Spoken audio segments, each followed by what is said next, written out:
not a discrete endpoint, but a commitment, an active engagement in a lifelong process that individuals enter into on an ongoing basis with patients, communities, colleagues, and with themselves.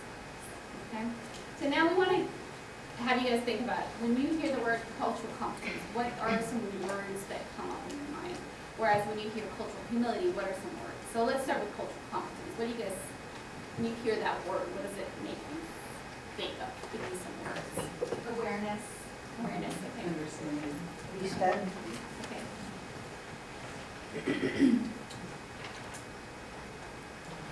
Knowledgeable. Recognition. Okay.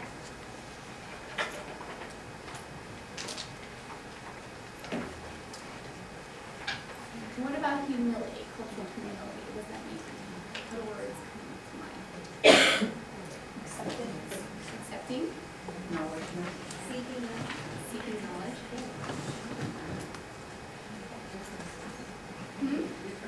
Differences.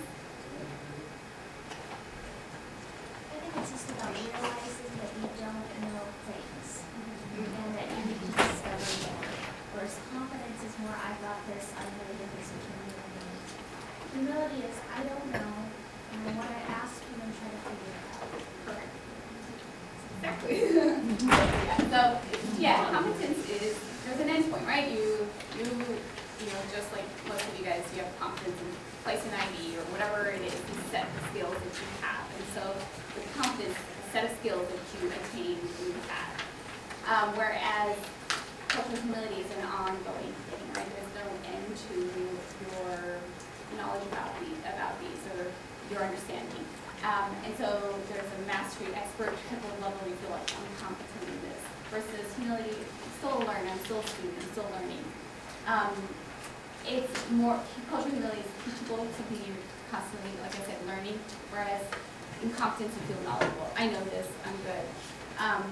And it's a little bit more rigid, competence, versus humility is a little more flexible dynamic. And it changes, you know, depending on the situation and the environment.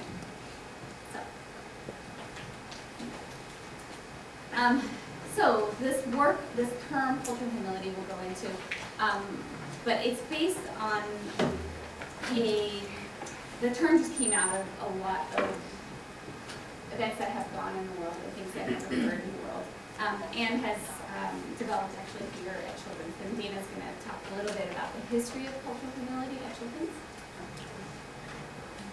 So this is the ground that we stood on as a hospital in the early 1990s. And how many of you guys were here in 1992 to 1994? The majority of you. So during this time frame, we actually had something called the Multicultural Program. And what happened is in 1992, following the Rodney King riots, when the police officers were given the verdict of not guilty, there were riots throughout the country, and there was an immense amount of racial tension here in the hospital. And it wasn't just about, it was about class, it was about power, it was about privilege. People were angry. And as clinicians, both students, doctors, nurses, there was this general feeling like we had our own private Rodney Kings every day. Patients who we felt weren't given the respect that they needed, that our patients weren't being treated based upon our own high standard of care. And what was the forum for us to discuss these inconsistencies, this lack of institutional accountability? And people needed to talk.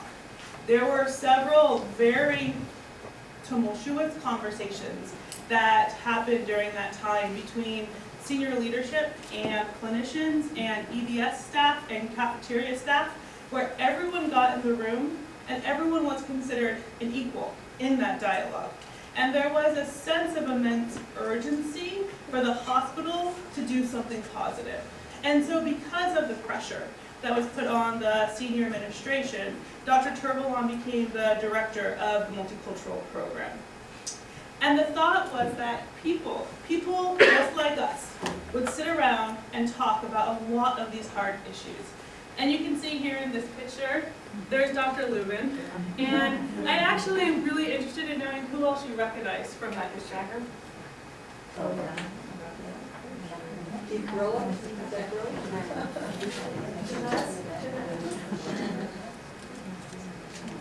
And this one. Oh. Yeah, Nancy Showing. And this program, it really went on with Dr. Turvalon being the director for the first 5 years. And then institutional priorities shifted. The multicultural program became devalued. There was a change in leadership. It continued till about 2002, and it included Grand Rounds curriculum, new conference curriculum, training, sort of like the training that we're doing now. And these are two of the flyers from Grand Rounds: the impact of racism on health and development of African American children, and medicine, science, and community, collaborations to improve outcomes for high-risk populations. And then Dr. Chu and Dr. Castellana Davis became the directors briefly. And then it ended. And out of that work, 4 main principles developed. And those 4 principles are: the first is a commitment to lifelong learning, to self-evaluation and self-critique. 2, to readdressing the power imbalances in the patient-physician dynamic. 3, developing mutually beneficial partnerships with communities on behalf of individuals and defined populations. And 4, advocating for and maintaining institutional accountability. So we're going to go through and talk about these 4 principles.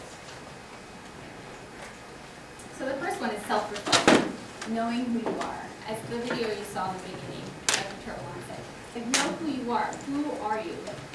Each one of us is very different, right? We talked about how we got to where we got. We have different experiences and different lives. So the first part of this thing is just kind of looking inside and figuring out who are you, what brought you here. And to also acknowledge that you get to say who you are, not me. I can't say you are so-and-so, or you are an African American physician. So, and before we can explore anybody else's story, their culture, their identity, you have to know your own. Where do you stand? How did you get here? What makes you you? You have to ask those questions for yourself. And this principle recommends that we let go of false sense of security that stereotyping brings. Right? We are flexible, we're humble enough to say we don't know when we truly don't know. Part of this is to ask yourself some hard questions, some easy and some hard questions. So when you're in with patients or with working with a certain group of people, you want to ask, what do I think about this cultural, ethnic, or social group? How do I know this to be true? Where is this information coming from? What are my biases, both implicit and explicit? What are they based on? Based on some experience I've had, based on something that I read something in the newspaper, or somebody told me. And what are I think this is an important one. What are the consequences in my relationship with this person, with this community, this organization, if I act on these biases? I think that's an important one. And then what can I learn from here, and how? And what are my responsibilities? I'm going to take a minute and show you guys a video. This Nigerian novelist, Chimamanda Adichie. I don't know if you guys know her. She's a MacArthur Genius Grant recipient, and she wrote Purple Hibiscus and Americana, which I had time to read, which I said very little of.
Poverty is my savior's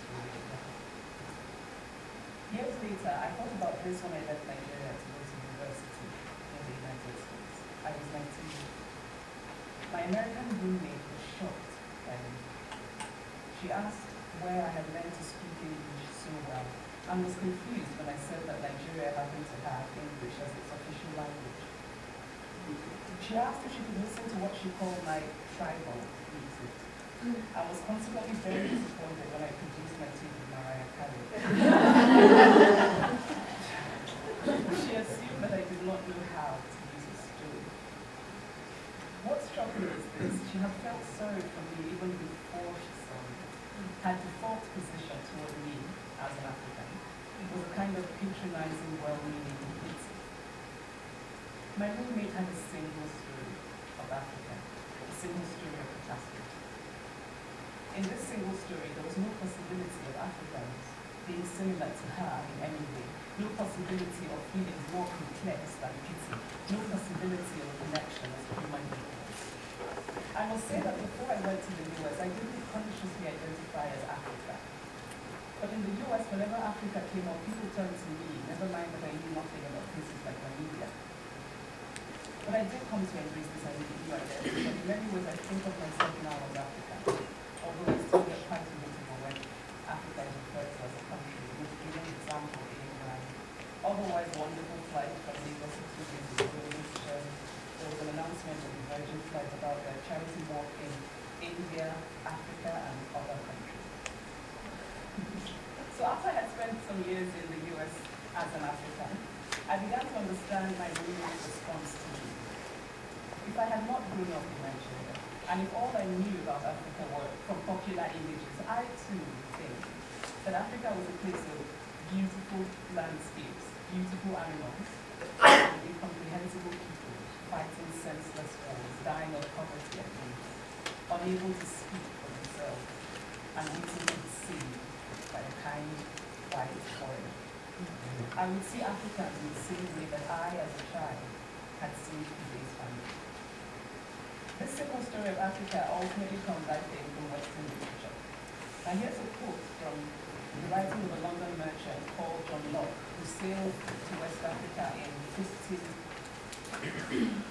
So, if you guys have time to watch the whole TED Talk, I recommend it. It's really good. And she goes more into about the danger of a single story, not just assuming somebody has a one story. And so how do we avoid this? How do we avoid falling into the trap of a single story? That is the second point of the cultural humility model. It's patient-focused interviewing care. So Miller Law, which is came up with by this Princeton professor, George Miller, it instructs us to suspend judgment about what someone is saying so that we can first understand them without coloring their message with our own personal interpretation. And the law states, to understand what another person is saying, you must assume that it is true, or try to imagine what it could be true of. Kind of what Dr. Bell was talking about. Like somebody comes in and says, I'm in pain. That's their truth. That's their truth. And we can't say, no, you're not in pain. That's not true. So we have to come from that point of saying, okay, you are wise. You, the speaker, as Dr. Chung, listen as if the speaker is wise. They have a story. They're telling you their truth. And the point is not to blindly accept what people say, but to do a better job of listening, for understanding. Imagine what it could be true of. What is it? What are they trying to tell me here? But also to figure out what the truth is for that speaker that makes sense for them. In order to do that, you have to avoid checklists, right? We're trying to avoid cultural competence, right? There's not these traits that we want to check off. Rather, do some respectful, curious inquiry. Ask follow-up questions. And remember that not all Brazilians, Afghans, Nigerians are the same.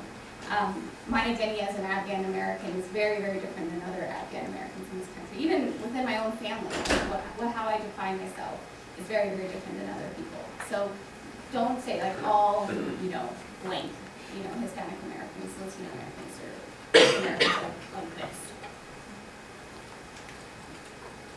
When you do this, we can hopefully balance the power imbalance that happens. I mean, it's inherent in our work, right? We come in and we are providers and we have knowledge that the patient needs. And so there's this power imbalance. So in order to do that, we have to respect the patient and think of the patient as a rich expert. They know who they are. They know their culture. They know their identity. And they know what is and what is not important. And we as providers are rich experts. We have resources. We have knowledge that we can give to them. And so when you do this, you create a better client-provider partnership so that we can help, and in this case, in our case, in our hospital, is helping the child or patient. So we want to take some time and just kind of going over these, like thinking about the single story and talking about patient focus interviewing and kind of knowing your own identity. We wanted to ask you guys if there's been any cases that you guys in your work where